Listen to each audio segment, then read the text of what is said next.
ok đây là đọc nét là ngày năng nãy nhưng mà thôi cả wrap net up nét rồi việc deploy project active ở dương nó hosting nhé hosting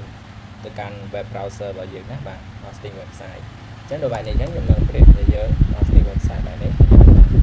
dương search tầng rất là vào việc link nó này nhé link hosting một bài nó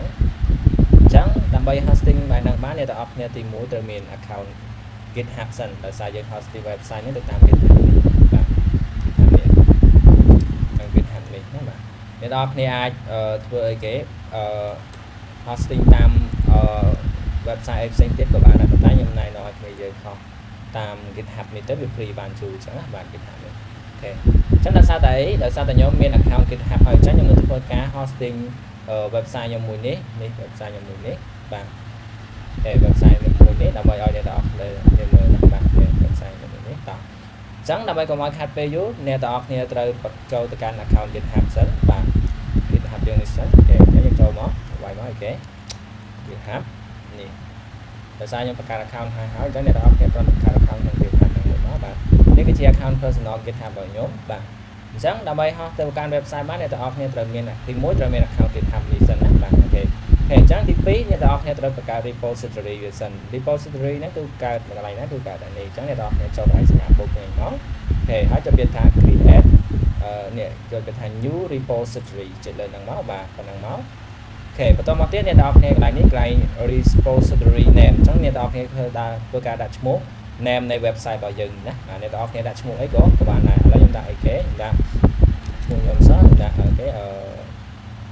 រៀងស័យដាក់សខ្មែរសធំក៏បានរៀងស័យ shop ចឹងណា shop អូខេប៉ុណ្ណឹងចុះបាទអូខេបន្តមកទៀតអ្នកទាំងអស់គ្នាធ្វើការ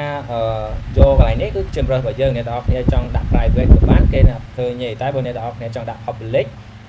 private មានន័យថាមើលបានតែយើងទេតែបើអ្នកទាំងអស់គ្នាដាក់ public កន្លែងនេះអ្នកទាំងអស់គ្នានឹងបោះ link ទៅឲ្យគេទៅគេអាចចុចទៅឃើញណាបាទគេអញ្ចឹងខ្ញុំយក public ចុចដើម្បីគ្នាឃើញហើយអ្នកទាំងអស់គ្នាចុចពាក្យថា create repository នេះមកបាទចុចចឹងមកអូខេប៉ុណ្ណឹងមកយើងនឹងបាននេះអានេះគឺជា guideline របស់គេសម្រាប់ធ្វើការ push project របស់យើងហ្នឹងមកកាន់ GitHub ហ្នឹងណាបាទអូខេអញ្ចឹងដើម្បីបានប៉ុណ្ណឹងហើយយើងចប់ step ទី1អញ្ចឹង step ទី2អ្នកទាំងអស់គ្នាចូលទៅកាន់ VS Code របស់អ្នកទាំងអស់គ្នាមកបាទ VS Code នេះ VS Code អ្នកទាំងអស់គ្នានេះដើម្បីធ្វើការ hosting ទៅលើ website អ្នកទាំងអស់គ្នាដែលចង់ហោះអញ្ចឹងជំហានទី1អ្នកទាំងអស់គ្នាត្រូវមាន account GitHub ជាមួយនឹង VS Code យើងនេះដែរសិនណាបាទដើម្បីភ្ជាប់ជាមួយគ្នាដើម្បីវាស្គាល់នេះ GitHub account អ្នកទាំងអស់គ្នាចូលកន្លែង instance សិននេះមកអ្នកទាំងអស់គ្នា search វាថាអ្នកទាំងអស់គ្នា search វាថា Git ណាបាទ Git វាយពាក្យថា Git មកបាទវាយតែ Git ចឹងមកចាំតែវា slow បន្តិចណាបាទនេះទៅពាក្យថា GitHub action នេះមកបាទចុចវាមកហើយចុច install វាមកហើយខាង account ដែលយើងបានភ្ជាប់ជាមួយនឹងអាចាស់មុនហ្នឹងទៅដូចជាការស្រេចហ្នឹងបាទអូខេអញ្ចឹងកុំឲ្យខាត់ពេលយូរអ្នកទាំងអស់គ្នាចូលទៅកាន់ project យើងទៅដែរហ្នឹងបាទអូខេអញ្ចឹងអ្នកទាំងអស់គ្នាធ្វើម៉េចដើម្បី push ទៅកាន់ GitHub របស់យើងហ្នឹងអ្នកទាំងអស់គ្នាចុច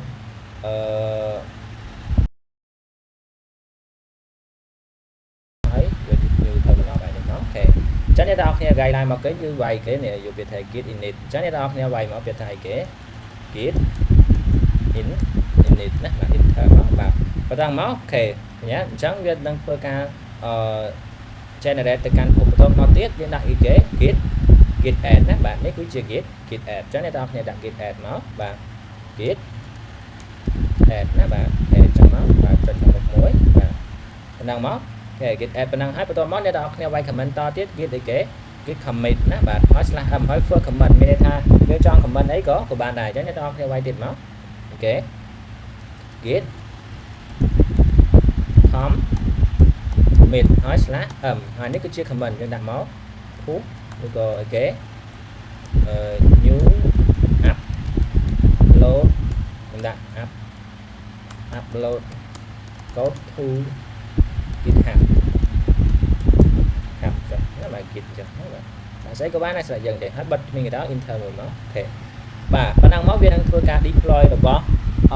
នេះយើងទៅកាន់ GitHub របស់យើងណាបាទ GitHub របស់យើងហើយអូខេបន្តមកអ្នកទាំងអស់គ្នាមើល comment តទៀតមកនេះ comment គេឲ្យដាក់អីគេ git main អញ្ចឹងអ្នកទាំងអស់គ្នាមើលទៅលើកន្លែងនេះតើបើយើងឈរនៅលើ main អត់នេះ original main អញ្ចឹងអ្នកទាំងអស់គ្នាវាយ main តាមគេមកណាបាទនេះ រកពាក្យថា git brush មែនណា copy ក៏បានក៏ខ្លាចយើងបើយើងខ្លាចទៅសេខុសចឹងអ្នកនរគ្នា comment ខាងក្រោមទៀតមកនេះដាក់មក control V ទៀតមកបាទហើយ enter បងអូខេប៉ុណ្ណឹងមកបន្តមកទៀតដល់ step ទី1 step ចុងក្រោយគឺអ្នកទាំងអស់គ្នាធ្វើការ remote GitHub របស់យើងហ្នឹងទៅជាមួយនឹង project របស់យើងនេះឈ្មោះជាមួយនឹង name របស់ GitHub យើងនេះដើម្បីឲ្យវាស្គាល់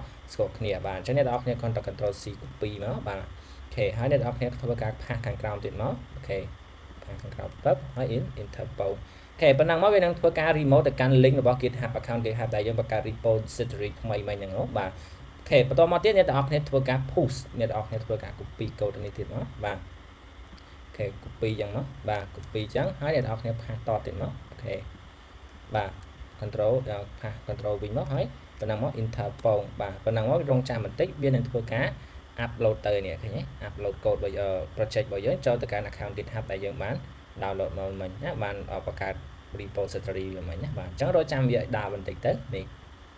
អាហ្នឹងបើសិនតែ internet យើងលឿនគឺវាដើរលឿនដែរណាបាទកន្លែងនេះអញ្ចឹងដោយសារតែខ្ញុំ share Wi-Fi ពីទូរស័ព្ទវារៀងយឺតបន្តិចណាបាទអូខេរកចាំវាបន្តិចទៅ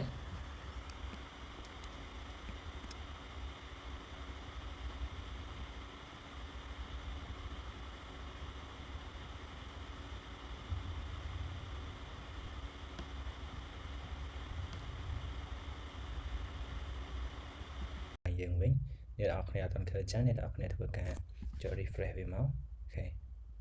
អូខេបច្ចេករបស់យើងបានពុះមកកាន់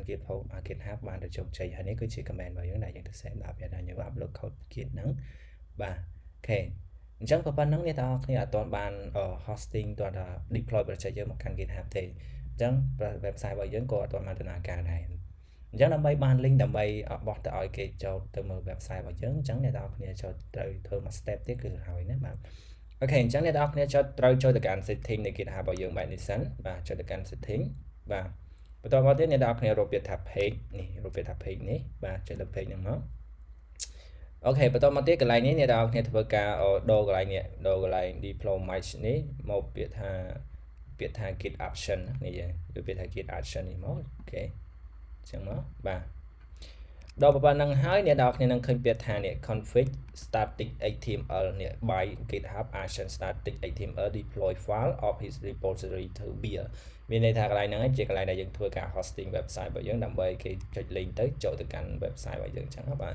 អូខេបន្តមកទៀតអ្នកនរគ្នាគ្រាន់តែចុចពាក្យថា config នេះមកណាបាទ configure នេះមកបាទចុចលើវាមកបាទប៉ុណ្ណឹងមកអូខេអញ្ចឹងវានឹងមកដល់កន្លែងនេះអញ្ចឹងមកដល់កន្លែងនេះអ្នកនរគ្នាកុំធ្វើអីទៀតអ្នកនរគ្នាចុចពាក្យថានេះ commit chain ណាអ្នកនរគ្នាយកពាក្យថា commit chain បាទហើយដល់កន្លែងនេះអ្នកនរគ្នាធ្វើការចុចពាក្យថា commit chain ខាងក្រៅនេះមួយទៀតប៉ុណ្ណឹងមកដូចជាការស្រេចណាបាទរងចាំវាបន្តិចអូខេប៉ុណ្ណឹងមកអ្នកនរគ្នាបានធ្វើការបង្កើតនៃ link សម្រាប់ hosting website របស់យើងហើយអញ្ចឹងវាថានេះ let's commit message អញ្ចឹងអ្នកនរគ្នាធ្វើការចូលទៅកាន់ setting យើងវិញអូខេចូលកាន់ setting យើងវិញហើយបន្ទាប់មកអ្នកនរគ្នាចូលកន្លែង page របស់យើងដែរចុចលើ page អូខេបន្ទាប់មកអ្នកនរគ្នានឹកឃើញពាក្យថានេះគេ unsit នេះមានន័យយ៉ាងទៅអ្នកនរគ្នានឹងឃើញពាក្យថា music ឃើញអត់នេះគឺជា link ដែលយើងធ្វើការចុចទៅលើវាទៅអ្នកនរគ្នាបានធ្វើការ hosting website ជោគជ័យអញ្ចឹងចុចលើវាបងមកអូខេអញ្ចឹងនេះឃើញអត់បាទដោយ link ដែលយើងធ្វើការ hosting website នេះឃើញអត់ឈ្មោះ link របស់យើងអូខេអញ្ចឹងអ្នកនរគ្នាអាចបោះ link ហ្នឹងទៅឲ្យគេចុចទៅគេនឹងឃើញ link របស់យើងណាបាទចូលទៅកាន់ website របស់យើងបាទនេះគឺជាការ hosting website static ធម្មតាទេ HTML CSS សម្រាប់អ្នករៀន code ថ្នាក់ដំបូង basic ណាបាទអូខេអញ្ចឹងបើសិនជាអ្នកនរគ្នាចង់ឲ្យគេស្វែងរកទៅដល់វាយឈ្មោះយើងដោយ website ទូទៅដូចជាខ្មែរ24 Ninja ដូចជាសបាយ new នេះសបាយ new អីចឹងណាបាទសបា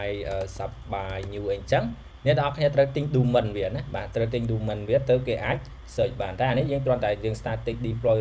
project ទៅកាន់ GitHub ធម្មតាទេអញ្ចឹងអ្នកនរគ្នាចេះប៉ុណ្្នឹងសិនតែបន្ទាប់អ្នកនរគ្នានឹងដឹងយល់ស្វែងយល់បន្ថែមបាទអូខេអញ្ចឹងវីដេអូទាក់ទងនឹងការ hosting website ទៅកាន់តាម GitHub របស់ហ្នឹងគឺមានតែប៉ុណ្្នឹងបើសិនអ្នកនរគ្នាមានចម្ងល់អីបន្ថែមអាចសួរខ្ញុំបានអរគុណច្រើនជម្រាបលា Goodbye